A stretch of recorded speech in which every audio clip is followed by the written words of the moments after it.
I'm not the a-hole for telling my husband it's my house, and I will invite whomever pleases me into it. Me, 35 female, and my husband have been married for 4 years, together for 6. Since the very beginning, he has been extremely emphatic on the "this is mine, this is yours" thing. To this day, we split restaurant bills to the cent. His car is his, mine is mine. Every single dollar bill he makes is his, and same for me. We shop for food separately, he pays his, I pay mine. Nothing is ours, and if we ever get divorced, I would get nothing. He would get nothing. I don't really care. His, mine, ours, whatever. Is it annoying? Yes. But he very much cares, so I just go with it. I make good money, so I can pay for myself. We don't want kids, so that's not a worry. There is one thing that has slipped the whole division thing though. The house. It's entirely mine. He pays no rent and he has no legal rights to it. We share the space equally with no problems, until recently. My little sister, 29 female, lost her husband in a very tragic accident. They were together for more than a decade. Then 2 weeks ago, I got a call in the middle of the night. She was sobbing and could barely breathe. So I went to her place, packed her things and brought her home with me. She says she can't be in their house. It's so silent. She can't sleep because all she can hear is that he isn't breathing by her side. Since then, she is staying with us in the guest bedroom. She can stay as long as she wants. I have always been very family-oriented, and my husband knows this. And right now, my sister is my absolute priority, and no one who knows me should expect otherwise. Then last night, my husband asked to talk. He said that she had to go, that she is freaking him out, and that it feels like there is a ghost in his house. I was irritated. How dare him? And I told him so. That is not his house. It's not our house. It's my goddarn house. Just like everything else in our lives he has made separate. The house is mine, and my sister stays however long she wants. He has been acting dejected ever since. I don't really care, and my sister is staying. He can leave if he wants. But I'd like to know if I'm acting like an a-hole, and I prefer to be an aware a-hole. So am I? Now for the top comments. Info. So your salary goes towards paying a mortgage, home insurance, property taxes, upkeep, etc., and the salary just gets socked away in his bank account without having to pay any share? He can blow his money on whatever he wants, or invest in his name only, without having to pay for housing? This doesn't seem fair or reasonable, and puts you in a disadvantage if you do get divorced, of course. Unless you were really rich before marriage, and owned a home free and clear and make way more money than he does. Might be time to renegotiate the financial terms of this marriage. I bought the house outright with the money my dad left me. Any house-related expenses are mine. Currently, I make just enough that after all the costs house-related, leave me with around the same amount of money as a salary. Everyone sucks here. And you both are really going to be shocked someday when a divorce attorney explains to you what marital property is. Okay, so I knew someone was going to say something along these lines. We aren't American. In my country, when you get married, you can choose between a few options or make your own. One of the options is literally a total division of assets. No shared property. So no marital property then. Not the a-hole. I will say, I think his boundaries with you are weird. Is he a romantic? I just can't imagine snuggling with my husband if he is all 50% of this blanket is not yours, or some crap. I'm sorry for your sister's loss. You're a good sis. You touched 10% of my blankie, so I'm docking you 10% affection. Clown stuff. Next story. Am I the a-hole for yelling at my sister-in-law to never come back to our house again? So I, 27 female, live with my husband at his parents' place. He has 3 sisters who live in different cities. We've never looked into moving out, and never wanted to either, as one of his sisters pays for 2 house helps. That makes things very easy for me because my husband and I work 9 to 5. Also, getting a house nowadays isn't easy. Last year his father died. Before dying, he equally divided the property among his 4 children, as this was their childhood home, but it is an understood fact among his sisters that this house is ours, whatever the papers might say. His youngest sister has a 5-year-old autistic kid. After her father's death, she practically moved into our home because my mother-in-law got severe depression. The house got pretty lonely for her, especially since my husband and I were out all the time. She'd even stay for dinner as though it was her who was paying for it. She occasionally brought her kids with her, and even though her daughters are incredibly sweet and even help around the house, Her son makes me grateful I have no kids. I'd lock my room before going, but the rest of the house was never safe from this crotch goblin. My mother-in-law would never do anything and let him run wild. She'd say that her and her husband's pension was running half the house, and she didn't mind anything he did. I lock my portion, but I still live here, and it's annoying. He's getting therapy and the medical attention he needs, to no effect. He makes loud noises, and does all the things he knows annoy me. Why not ask her girls to look after him? The eldest is 15. Recently, my mother-in-law died.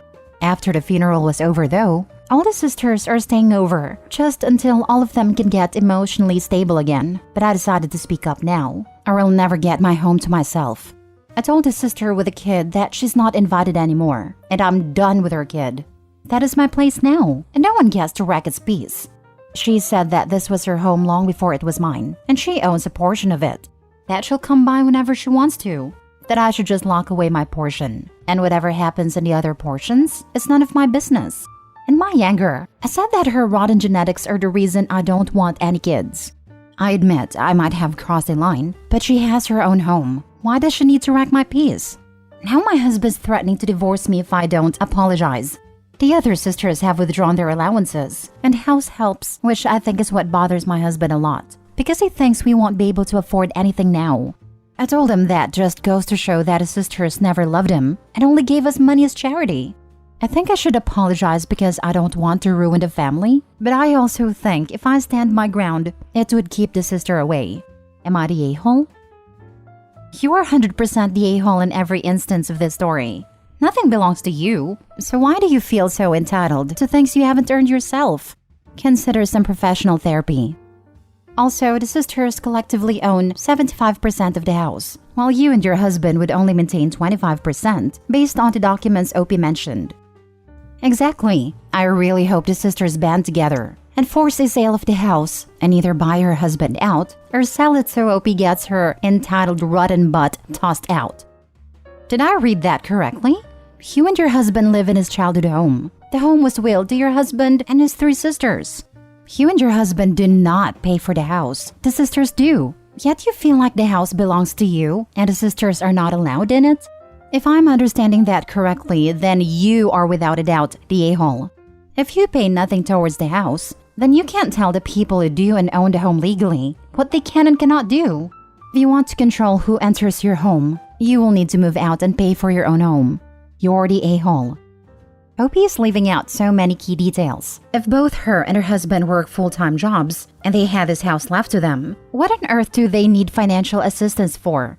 Their only bills should be utilities, which apparently is being covered by the sisters, and mortgage, which is also being covered by the sisters. That leaves them with just their own personal items like phone, car, insurance, groceries, etc. Why would a dual full-time income need that much financial assistance for their basic bills? The sister in question pays for nothing. The other sisters do, even though my mother-in-law has left almost all her money for that kid's treatment. She only legally owns her portion of the place, but everyone calls it my husband's house as we permanently live in it. You keep saying permanently, yet something tells me you'll be out before long. You don't own anything, and I strongly recommend you figure that part out and act accordingly. You're the a-hole. If you want your own space so much, go buy or rent your own home. You have absolutely no right to kick someone out of a space they own and you do not own. If I were your husband, I'd divorce your entitled butt without even waiting to see if you apologize. If the man has a single ounce of intelligence, this is exactly what he'll do. Next story. Am I the a-hole for making my niece leave when I learned she was pregnant? I'll start off by saying that I, female 35, am not very close to my sister 45 female and my brother-in-law 48 male. We are just very different people who chose very different lives, and because of the age difference, we weren't close growing up. We live about 4 hours apart, and maybe see each other in person once every 2 to 3 years, and talk a handful of times a year. So, I was very surprised when my niece 16 female called me out of the blue to tell me that she was in the town I live closest to, and wanted to know if she could stay a while. I figured she was having some teenager moments with her family and drove into town to grab her. When we got home, I called and then texted my sister and told her that niece was with me. I just got a K response, which furthered my suspicion that they had a fight. She had been here for about 3 weeks and things were going okay. I'm not used to having kids around, but she was a teenager and didn't need supervision. She seemed to be pretty quiet and withdrawn, but I don't know this girl, so it's not like I have any idea what she's like normally. Well, a few days ago, we were having dinner and she told me that she was pregnant. Her parents had kicked her out. She wanted to keep the baby, and her parents disagreed with her, to put it mildly. I told her that under no circumstances would I live in the same house as a newborn, and even if I wanted to, we lived too far out of town and she didn't drive, so logistically it would have been a nightmare. We argued, but I told her she was going back to my sister's. I called my sister and we argued quite heatedly, but I told her I was putting her back on the bus the next day, and she better pick her up, or I was going to call CPS. My niece has been back with my sister for a couple of days now, and the entire family is angry with me of all people. My niece is especially mad, and has texted me a few times to tell me how much she hates it at her family's house, and that I'm cruel. Now for the comments. Everyone sucks here. Honestly, the poor girl. She desperately seeks out help and everybody just craps on her.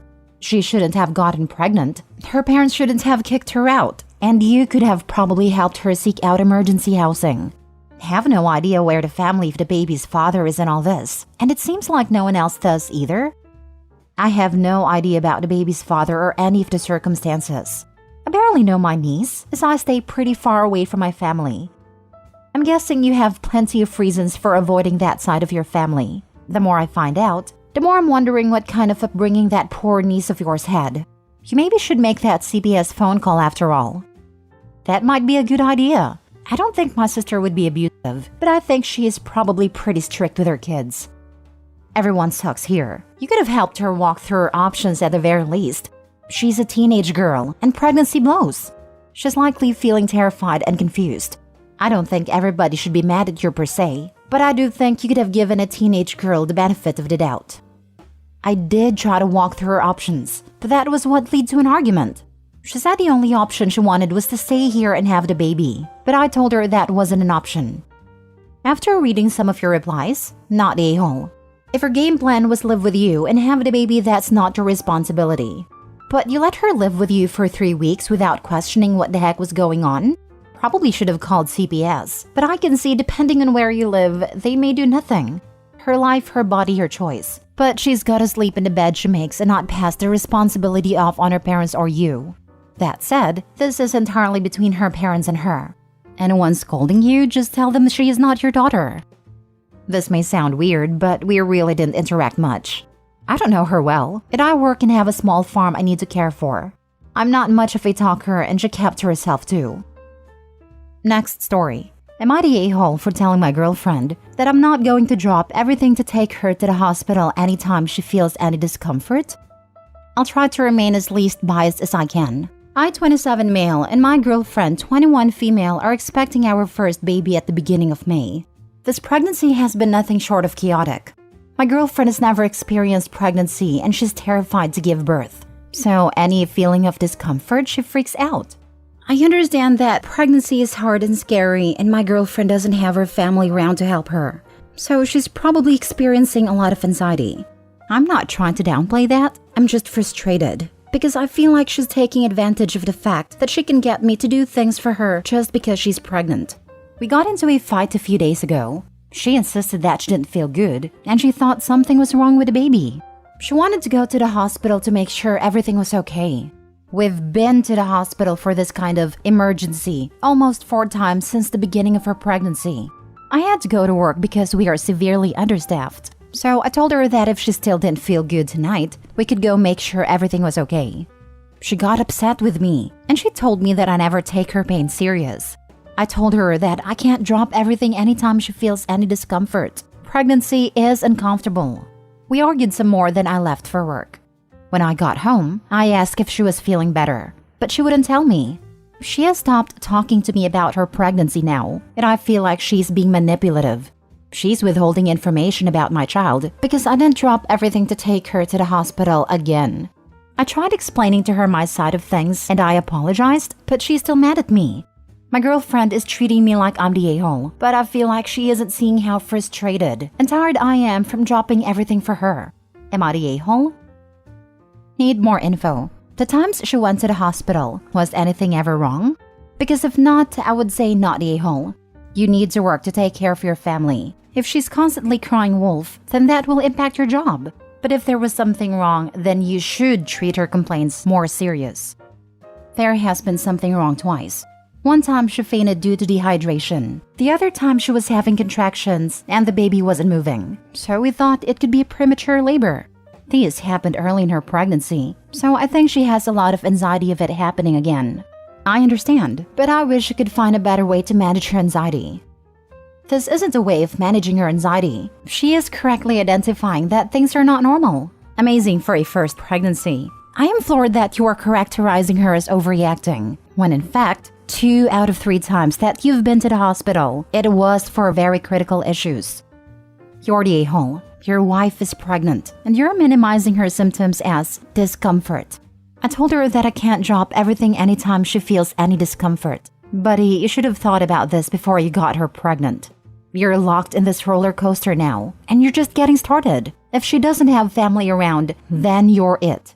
You should let your work know she's pregnant, and you're going to have a lot of sudden absences coming up.